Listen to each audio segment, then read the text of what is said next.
আল্লাহর পয়গম্বরের ইজ্জতের পক্ষে কথা বলার অপরাধে শাপলা চত্বরের আমার ভাইয়ের রক্তে রঞ্জিত শাহাদাতের কথা বলতে গিয়ে হাটহাজারীতে আমার যে সকল সন্তানদের বুকগুলোকে জালিমের বুলেটের আঘাতে ঝাঁঝাতে হতে হয়েছে, ব্রাহ্মণবাড়িয়ায় যেভাবে পাখির মতো গুলি করে আমার সন্তানদেরকে শহীদ করা হয়েছে, সেই সন্তানদের পক্ষে কথা বলতে গিয়ে আমাদের কণ্ঠ যদি আবার চেপে ধরবার চেষ্টা করা হয়, তাহলে আপনারা রাজপথে তার মোকাবেলা করবার জন্য প্রস্তুত থাকবেন কিনা?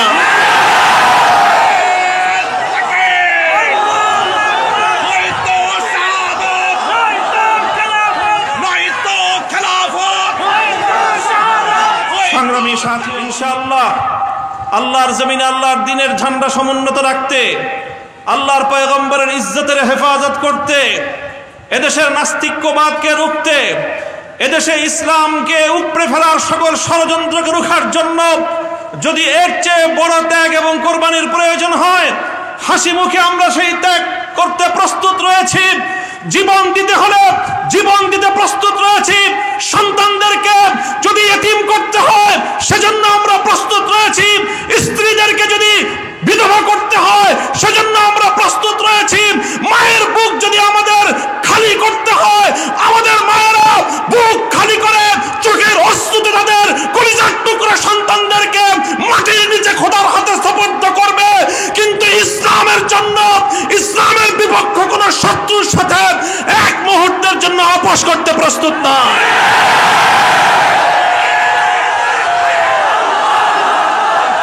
সময় কম, আমার স্পষ্ট পয়গাম, সব অন্যায়ের ক্ষমা রয়েছে, গাদ্দারি আর বিশ্বাসঘাতকতার কোনো ক্ষমা নাই। যারা গাদ্দার এবং বিশ্বাসঘাতক হিসেবে পরিচিত হবে, প্রমাণিত হবে, আগামী দিনে তাওহীদি জনতা তাদেরকে ঠাঁই দেবেন না ইনশাআল্লাহ। ওলামায়ে কেরাম, হেফাজত নেতৃবৃন্দ যেভাবে শপথে বলিয়ান হলেন, যারা আমাদেরকে এভাবে সমর্থন যোগাচ্ছেন, আপনারা তো সমর্থন যোগাচ্ছেন, কিন্তু আপনারা কি কথাটা টের পান যে আপনাদের এই অভূতপূর্ব সমর্থনের কারণে রাষ্ট্রযন্ত্রের পক্ষ থেকে আমাদের উপর চাপটা কিন্তু আরো বেশি বেড়ে যায়। এই যে আজকে আমাদের উপরে এই অকথ্য নির্যাতন, এই যে লাঞ্ছনা, এই যে গঞ্জনা আমাদের উপর, কারণ এদেশের মানুষ আমাদেরকে ভালোবাসে, কারণ আমরা যেখানে যাই মানুষ আমাদের প্রতি আবেগ এবং উচ্ছ্বাস প্রকাশ করে।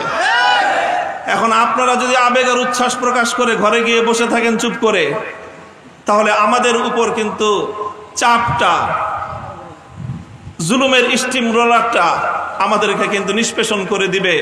তখন আপনাদের আবেগ প্রকাশ করার কিন্তু আর কোনো জায়গা অবশিষ্ট থাকবে না। এই জন্য আমি আজ আমাদের আমির, এই জনপদের সকল আলেম ওলামার আমির, এই জনপদের কোটি কোটি তাওহীদি জনতার অবিসংবাদিত আধ্যাত্মিক রাহবার আল্লামা মুহিবুল্লাহ বাবুনগরীর এই মজমাকে সারা দেশের প্রতিনিধিত্বশীল মজমা হিসেবে গ্রহণ করে আমি এ জাতির কাছ থেকে জিজ্ঞাসা করতে চাই, আগামী দিনে ইসলামের কথা বলার অপরাধে, আল্লাহর পয়গম্বরের ইজ্জতের পক্ষে কথা বলার অপরাধে শাপলা চত্বরের আমার ভাইয়ের রক্তে রঞ্জিত শাহাদাতের কথা বলতে গিয়ে হাটহাজারীতে আমার যে সকল সন্তানদের বুকগুলোকে জালিমের বুলেটের আঘাতে ঝাঁঝাতে হতে হয়েছে, ব্রাহ্মণবাড়িয়ায় যেভাবে পাখির মতো গুলি করে আমার সন্তানদেরকে শহীদ করা হয়েছে, সেই সন্তানদের পক্ষে কথা বলতে গিয়ে আমাদের কণ্ঠ যদি আবার চেপে ধরবার চেষ্টা করা হয়,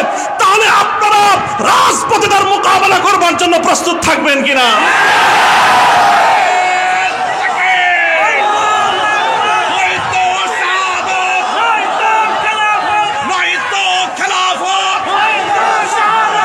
সংগ্রামী সাথী ও বন্ধুগণ,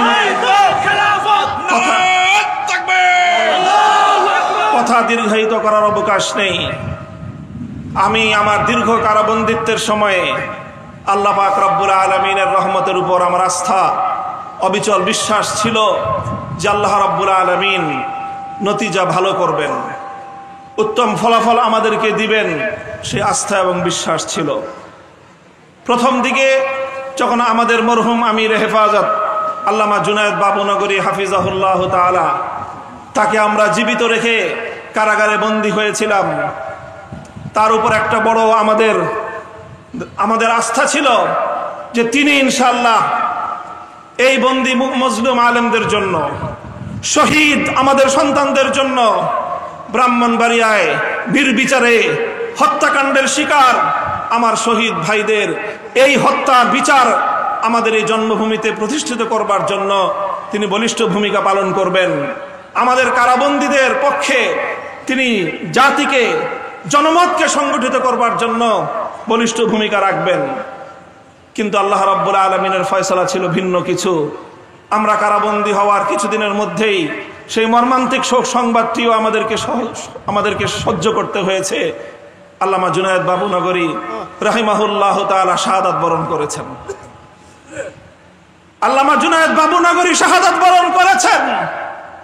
এরপরে অধীর উৎকণ্ঠা নিয়ে অপেক্ষার প্রহর গুনছিলাম যে আমাদের আস্থার এই মঞ্চে কে বসবেন।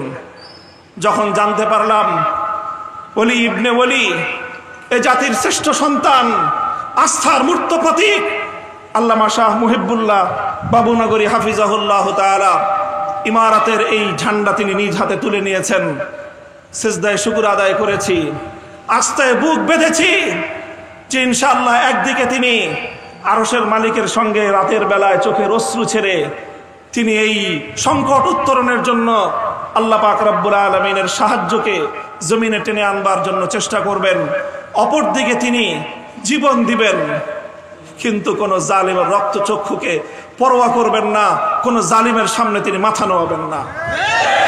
এই আস্থা ছিল এবং আলহামদুলিল্লাহ আমার উপলব্ধি হলো এই যতটুকু আস্থা সূচনাতে ছিল আজ পর্যন্ত আমরা আমাদের আমির হেফাজতের থেকে তার আচার আচরণ, তার ভূমিকা আমাদের আস্থার চেয়ে বহুগুণ বেশি পেয়েছি।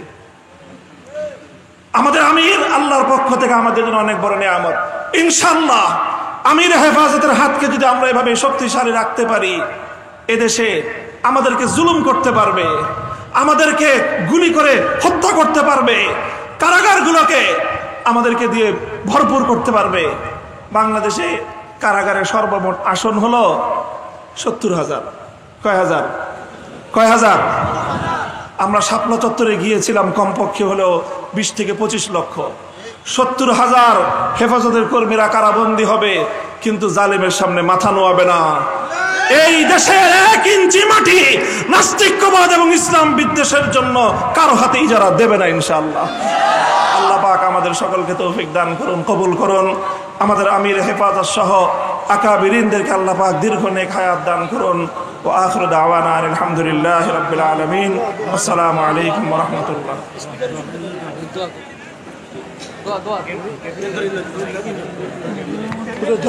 একজন ধরেন মাইকটা ধরেন শুধু, বসে থাকুন। اللهم صل على سيدنا مولانا محمد صلاة تنجينا بها من جميع الأحوال والآفات وتغفرنا بها جميع الحاجات وتطهرنا بها من جميع السيئات وترفعنا بها عندك أعلى الدرجات وتبلغنا بها أقصى الغايات من جميع الخيرات في الحياة وبعد الممات إنك على كل شيء قدير. اللهم أعز الإسلام والمسلمين واخذل الكفرة والمبتدعة والمشركين. اللهم شتت شمله، اللهم مزق جمعهم، اللهم دمر ديارهم، اللهم خالف بين كلمتهم، اللهم خذهم أخذ عزيز مقتدر. وصلى الله تعالى على محمد وآله وصحبه أجمعين بجود سبحان رب العزة عما يصفون والسلام على المرسلين.